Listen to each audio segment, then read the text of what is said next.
வணக்கம் வணக்கம் வணக்கம் நண்பர்களே. சாலையில் சாகசம் செய்கிறதா சொல்லி டிடிஎஃப் வாசன் பார்த்தீங்கன்னா விபத்தில் சிக்கியிருக்கிறாரு. டிடிஎஃப் வாசன் அதன் பிறகு அந்த விபத்திற்கு பிறகு கைது செஞ்சுருக்கிறதா தகவலானது சமூக வலைதளங்களில் பரவலாக பேசப்பட்டு வந்துட்டுருக்கு. அதை பற்றின ஒரு முழுமையான தகவல் இந்த வீடியோவில் பார்க்கலாம். நம்ம சேனலை மட்டும் சப்ஸ்கிரைப் பண்ணி பெல் ஐக்கானை கிளிக் பண்ணி வச்சுக்கோங்க. வாங்க வீடியோக்குள்ளே போகலாம். காஞ்சிபுரத்தில், அதாவது கோவையை சேர்ந்தவர் தான் யூடியூபர் டிடிஎஃப் வாசன். 22 வயசு ஆகுது. இருசக்கர வாகனத்தில் அதிவேகமாக சென்று சாகசம் செய்து யூடியூப்பில் பதிவு செய்து பிரபலமானவர் தான் டிடிஎஃப் வாசன்.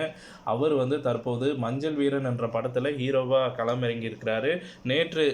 நேற்றைய முன்தினம் பார்த்திங்கன்னா சென்னையில் இருந்து ஒசூருக்கு, அதாவது யாயாபூசா என்ற இருசக்கர வாகனத்தில் சென்றுள்ளார்.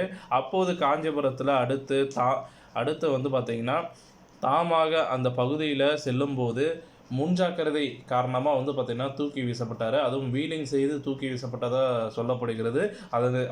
அதனுடைய சிசிடிவி காட்சிகள் இணையதளத்தில் வைரலாக போயிட்டுருக்கு. அப்போது நிலை தடுமாறி தூக்கி வீசப்பட்டார். பலத்த காயமடைந்த அவரை அங்கிருந்தவர்கள் மீட்டு காஞ்சிபுரம் அடுத்த தனியார் மருத்துவமனைக்கு அனுப்பி வச்சாங்க. பின் மேல் சிகிச்சைக்காக சென்னை தனியார் மருத்துவமனைக்கு கொண்டு சென்றாங்க.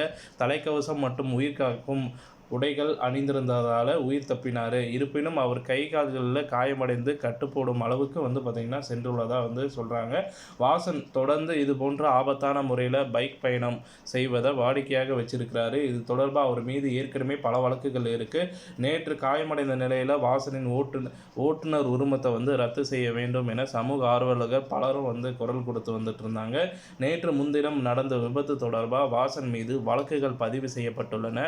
இந்த நிலையில் சாலை விதிகளை மீறி ஆபத்தான முறையில் பைக் ஓட்டியது உள்ளிட்ட பிரிவுகளின் கீழ் பார்த்திங்கன்னா காஞ்சிபுரம் போலீசார் வாசனை கைது செஞ்சுருக்கிறாங்க. கையில் கட்டுடன் போலீசார் அவரை கைது செய்த வீடியோக்கள் சமூக வலைதளங்களில் வெளியாகிருக்கு.